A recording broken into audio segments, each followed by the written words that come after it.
And right now, we've got a special guest with us in studio. This guy, by the way, all over social media. Everybody talking about him. He's the one who's also talking on social media. But first things first, Morara Kebaso. Welcome to the Morning Kiss. Thank you so much. I appreciate it. KU kuna masomo?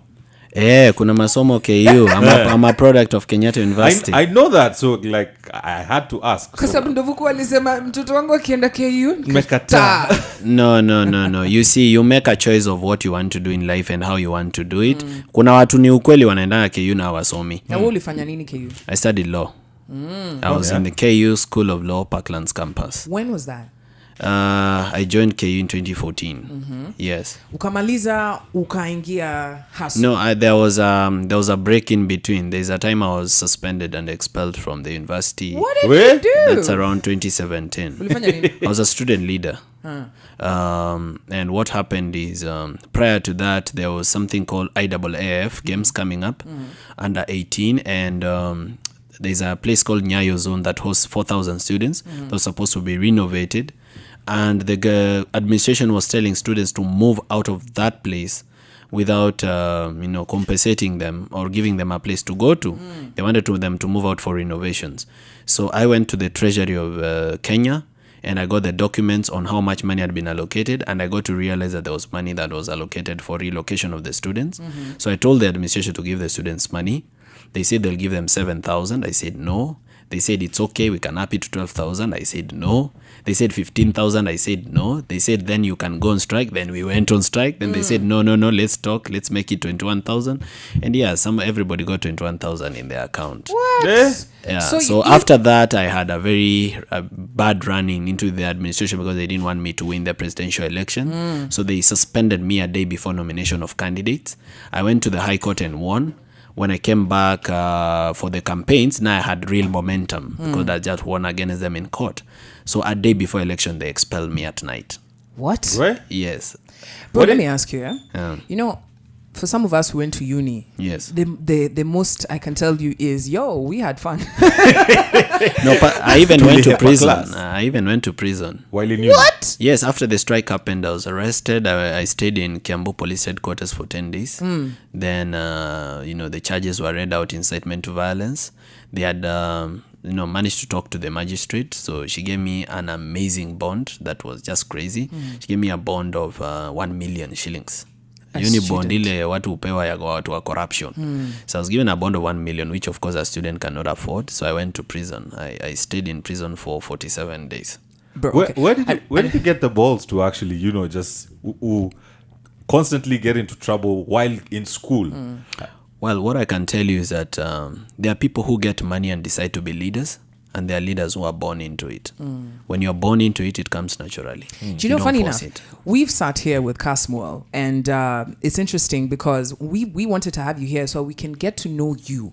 When we see you on the internet, you're heavy in action. And for a lot of people, we're like, where did this guy come from? And some of the questions that we get asked when we decided to have you come to the interview, a few people, in fact, most of the people, the question they were asking is, ask this guy if he's a clout chaser.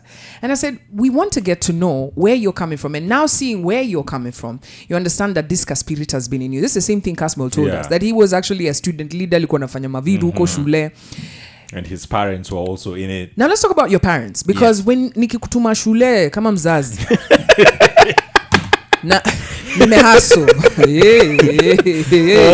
I expect unakuja hapo na unarudi hapa na job na pesa, right? But unarudi unaniambia ati nimeshikwa. Ulikuwa unafanya nini? Did it have anything to do with masomo? Hapana, nilikuwa nimejipeleka, nimejiweka huko. What are your parents saying about this when you're doing this? Well, my parents could not have had an opinion because I was self-educating myself. Wow. Me and my parents, I started being independent when I'm 16 years old.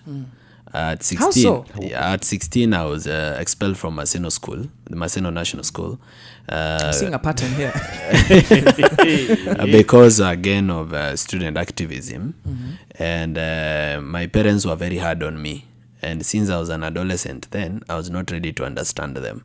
So I told them I can actually live my life. So I started my own life.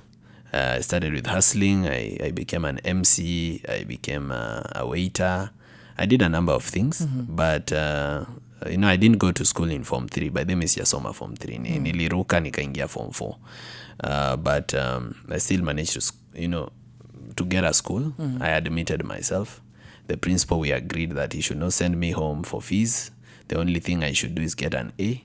And I got the first A since it was established in 1979. Wow. Yeah. The way you're so outspoken, yeah, hauwezi kubali kuona mtu anafanyiwa kitu mbaya. And you just said that you are a waiter. How are you able to handle wale customers wa hapa hivi mbona hii chakula mmeniekea chakula yangu imechelewa? Did you have such experiences? Yes, I had such experiences where you have people who are very let me just say very unkind towards waiters, and they see you as the lowest level of people, so they don't see you as people and they want to treat you badly. I had such kind of customers. I had run into such kind of customers. But you see, when you're a waiter, you have a job to do, and when you have a job to do, you don't focus on the customer. First, you assume the customer is right, so you do your best to serve them. When they're making noises, you remain calm. You explain it to them. If they are unable to understand, you ask them, could I please call my supervisor or somebody senior so that you have this conversation with them? Yeah, you just stay cool. If you're able to keep your cool, utakosana na client. Of course, people complain. Some watasema food ni baridi. Others will say it's not tasting the way they wanted it to. Others will say you're too late, they're walking out, and so on and so forth. But if you're kind and very reasonable with them, and you speak calmly, unajua isipelekana juu na client. Yeah. Client anaweza walk out na aende. Na manager wamu apologize. Unaweza tumwa nyumbani. So because of your job, you remain very calm, very level-headed, and you serve your clients. You understand that you'll have good clients and bad ones. Pia kuna wazuri. Let's not just talk about the bad ones. Kuna wazuri walikuwa wanatupea tips. In fact, mimi mshahara yangu per month was 4K.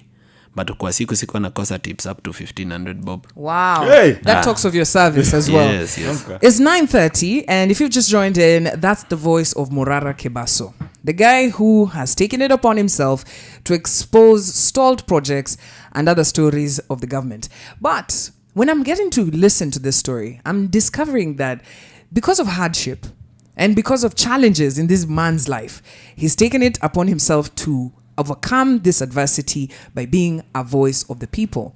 I want to ask you, Morara. Yes. Imagine you were born in a country where things work, right? School fees ilikuwa, there was nobody to fight for, right? Like, let's say you're born in Europe somewhere. What do you think you'd be doing? I'll be Elon Musk. I'll be on Forbes list. I'll be among the richest people in the world. So business is also the thing that would have pulled you. Yes, because I'm very hardworking, very innovative, have good customer service skills. I'm able to think about the future. I'm very preemptive. I would be a very great business person. Guys, umesikia venye uchali amejibu hiyo swali. Kama unaenda interview leo, remember to say things like that. Usiseme ati I love to swim, hobbies. I made the mistake of reading comments. Kwa post zangu.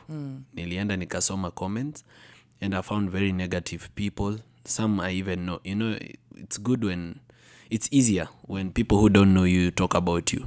But when people you know, some maybe you've gone to school with, or you come from the same village, or you actually know them, when they start saying you're a con man, it's very painful, because I'm a hardworking person. Everything I have in life, I deserved it because I worked for it. So I was feeling like sasa nitaogopa hata kupika nyama kwangu kwa nyumba, because nikipika nyama watasema ni pesa ya Wakenya nimenunua nayo nyama. Optics. So I decided to tell everyone, by the way, you guys, I was not doing this for the money. I'm doing this for passion and for love of my country, and I want to do what I can do, and I think every Kenyan should do what they can do. Na kama unaona umenichangia sana, unaweza taka kunisumbua. But let me ask you, Yeah. how did you get started with these exposés? Because, I mean, we understand the background, but you spoke about being a business person. And you were running your business. But how did you get involved in, let me go county to county exposing these things? I was not at the forefront. I was at the back lines of the Gen Z demonstration. Mi nilikuwa attendee. Sikuwa planner or anything. Sikuwa big wig Twitter. In fact, I didn't have an X account. But when this Gen Z thing started, the issues they were talking about is something I've been complaining in my heart for so long, but somebody is saying it now publicly. So I was so happy, I was excited, I was over the moon that finally change is going to come to our country. So I went for the demonstrations and I went with my wife. Ulikuwa hapa Nairobi? Nilienda demos hapa Nairobi CBD na bibi yangu. Sikumwacha nyuma. Anifuate tuende tukaandamane. So when we were there, after the demonstrations, happened and people died and Occupy Parliament and we were called criminals, I started doing videos speaking like the president, where I wear a kaunda, I stand on a podium, I speak. And when I speak, in the alternative, like, how do we want a president to speak? What are those things we want to hear? What are those things that we want him to do? And those are the things I was talking about. And when I got notoriety and got 1 million views on TikTok, it inspired me that now I have popularity. Let me use it now to inject. You see, when you get popularity, you need to think about what you're going to use it to change our community. So I decided, hii nitatumia proper. Hii nimepewa hii popularity, I'm going to use it proper. So then I started now talking about these issues. But there's one problem I encountered. And the exposés was a way of solving that problem. I encountered the problem of a population which is very permissive to corruption. I encountered a population of Kenyans who, it's like they've made corruption part of their life. They really don't care. They think that the money that is being stolen is government money. It is not their money. They don't even believe they pay taxes. When in actual sense, ukilipa token ya 50 bob, 20 bob inakuanga ni tax. So otherwise ulikuwa ulipe 30 bob but umelipa 50. So Kenyans don't understand hii pesa inaibiwa ni yao. So I was looking for a style of bringing the point home. And nitafanyaje mtu akoko kwa village aelewe vile corruption na muaffect. Juu kumbuka huu mtu unamwambia 7 billion has been stolen na hajaiguza milioni. How do you make them relate? Kwa sababu hizo vitu, that's why they are usually disconnected. Juu unawambia 6 billion imeibwa na hawajaiguza hata 300 ama 500. Let's talk about the places that you've gone, right? And we've seen the projects. We've seen the projects online.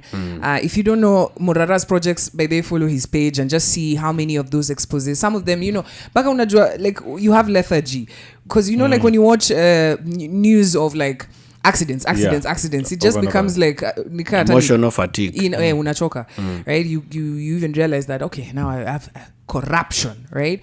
But the people that you meet, what's their reaction when you talk to them? Because we've seen you do road side rallies, sort of. Those are civic engagement rallies where we, even people speak back to us. Huwa tunapeana mic kwa watu wanatuongelesha. But the feeling is this. One, there's a feeling of anger among Kenyans with what is going on. Secondly, there's a feeling of hopelessness, especially with the young population. Millions of them have graduated with degrees, diplomas. They don't have opportunities and they have no hope of any opportunities because the things the government is talking about, they cannot relate. For example, when the president says he has created 160,000 jobs in the housing program, housing program, hii ni kazi ya mjengo. Na nyumba ikijengwa ikiisha, imeisha. And you see, these people didn't go to school kwenda kufanya mjengo. When you hear the president talking about 250,000 jobs in Germany, for you to immigrate to Germany to work there, you need to go for German classes. You have to be fluent in German. That costs 137,000. So kama hawana hiyo 137,000 ya German classes peke yake, where are they now going to go to Germany? So you find that there's a hopelessness within the communities, there's anger within the communities, and there's mistrust. There's mistrust for leaders. And what do you think you're serving our community? Because, exposing is one thing, right? But what do you think your impact is? I have an impact on the population, but I don't have impact on leaders. I have an impact on Kenyans because Kenyans are beginning to see the truth and come to the light and to see the games that have been played on them. But I don't have impact on leaders and government in terms of them getting to do those projects. One, because those projects were already allocated and money was stolen. So you can't reallocate it again. First, lazima ile pesa iliibiwa itafutwe ilienda wapi. And you see those people that stole that money, most of them have political power or political connections. The people are in government, they don't care about me exposing them. hiyo hawajali. In fact, they are used to being called corrupt. They even know that Kenyans will vote for them as corrupt people. Yeah, so because Kenyans are used to voting for corrupt people, the government or its leaders or the president or the deputy president or cabinet secretaries or MPs, they don't care that you're calling them corrupt. They are okay with it. They know watu bado watawapigia kura. So because of that, I've not had any impact on government side, but I've had an impact on the population. And I believe if I continue impacting the population, I might impact them enough to change this government. Okay. I believe exposing is it's a good thing. It's for the here and now. You see something bad, you go on and talk about it. But I'd like to know personally, what's your end game? What are you seeing that will come out of all of this? How do you see Kenya with in the next couple of years, with everything that you're fighting for right now, if it's all fixed? My mission is to inspire leaders of integrity to come out of hiding and take positions of leadership and lead our country. We have left our country to criminals. That is the truth. In other countries, the country has a mafia. In Kenya, a mafia has a country. We need leaders of integrity. We have leaders of integrity in Kenya. People who've been born, have leadership qualities, and can actually lead our country to a better place. But most of them are afraid of politics. And the reason they're afraid of politics is, number one, the commercialization of politics. Our politics imekuwa juu ya do. Ukifikiria kwenda kuchukua maybe position ya MP usaidie watu, kitu ya kwanza unafikiria ni wase watakuomba do huko kwa ground. Watakwambia wewe tupe pesa kwanza ndio tuongeleshe. So if you go watch my videos even on X, on Instagram, utaona everywhere I go, I tell people mambo ya pesa kwa siasa imeisha. Mtu akiwaletea pesa hapa mrudishe nayo na mumwambie hiyo pesa ni yenu, mmeibiwa. So that number one, politics does not become for rich billionaires and millionaires who have actually stolen from the population. Ikweni leaders of integrity who are currently in business. Some of them are in their professions in healthcare, others are in their professionals as teachers, wengine wanaendesha boda, but wako na leadership qualities in them. Waanze kutokea, waanze kufeel they can take this themselves and lead. Morara, wacha nikuulize. Are you an idealist? Because reality, unaona kijana hapa hata amekupigia Ochieng alikuambia hawezi hata bus. We spoke about this at 7 a.m. If you'd return change, right? The situation is desperate in this country. You've mentioned it, a lot of young people hawana majob, hawana makazi. So mtu akuja hapo akupatie 5k or whatever, 50 bob, 500. Unafikiria kijana ataacha hiyo pesa? Yeah, that is what should happen. That is what should happen, because that's what happened in civilized countries. Sahi Donald Trump is a billionaire, sindio? According na jet zimeandikwa Trump. But he has raised $470 million US. $470 million US for his campaign. That's even more than Kenya's budget for 5 years. That's what he has raised for his campaign in the US, because watu wanamchangia $10, $20 uko US. The reason it's important to changia watu wenye wako na integrity waingie kwa viti za siasa ni because when we contribute to them, we own them. Unaona sasa kama mimi sasa nimechangiwa na Wakenya. Hebu angalia video ya jana, kuna jamaa aliniambia, wewe Morara wewe, nilikuchangia pesa, leta microphone niongee. People own you. They own what you have, and that's a beautiful thing, because but it means you'll be accountable. Even the billionaires wanachangiwangwa? No, in Kenya watu hawachangiwangi, watu wanaiba pesa wanakuja wana campaign nayo. Finally, you are a family man, yes. You're a businessman, and do you get time, because we talk about mental health issues, especially for young men in Kenya. Do you get time to have downtime? Because every time nafungua video mazee uko na expose a different county, my math kwa kichwa ni how many kilometers alifika hapo aje, alilala, weekend alijienjoy ama alikuwa tu maspika? First, I work very hard in terms of mambo ya civic education. I do it even sometimes up to night. Like sasa jana, juzi, I was on TikTok live doing civic education up to around saa 7 ya usiku. So, but I spare time for my family. Sasa my wife, we speak on the move. She comes by the office. We talk about one or two things. We fix things here, and then tunapatana jioni nyumbani tukikula, and we talk in the morning and at night. The same with my kids. We talk in the evening nikikuja na asubuhi kabla nitoke. we play music, we talk about one or two things, and then weekends we are also together. And also there are times I travel with my wife. Unaona nikienda hizo Vampire Diaries, kuna time yeye ndio ni drive. Wow. Ni vile aonekana kwa video because she has nothing to do with my political endeavors, but kuna time yeye ni drive, kuna time anakuanga tu present tu hapo but ameketi ndani ya gari. So sometimes we just enjoy ourselves on the move and live life as we move. So 90% of my time nafanya mambo ya civic education, 10% ndio najienjoy nayo. Morara. Yes. Una campaign na pesa za watu? Of course nita campaign na pesa za watu. Usijaanza campaign sasa nafanya civic education na pesa za watu. But kama nitataka kiti ya siasa, ni ukweli nita campaign na pesa ya Kwambox. 2027 unasimama? Wa Kenya ndo watanishow. Unaona saa hii building mali mko hapa ndio register of political party zako. Nikichomoka interview naendea certificate yangu ya political party hapa chini. Kwa sababu mambo ya vijana kuachia wazee siasa ati tunaambiwa you are too young, anza na MCA, imeisha. Hapa tunafaa tusimamisha hata president mwenye ako 29 years old hapa. Kwa sababu there is nothing that they can do different. We've realized that these people, even with education, they are just thieves. Wow. Our president has a PhD, but you can see what's happening in the country. Thank you so much for making the time to be here, Morara, and we appreciate. We will invite you. Ukisha fungua political party ama umedecide unasimama, we'd love to know more. But thank you so much for making the time to be here. And remember, guys, you are on The Morning Kiss.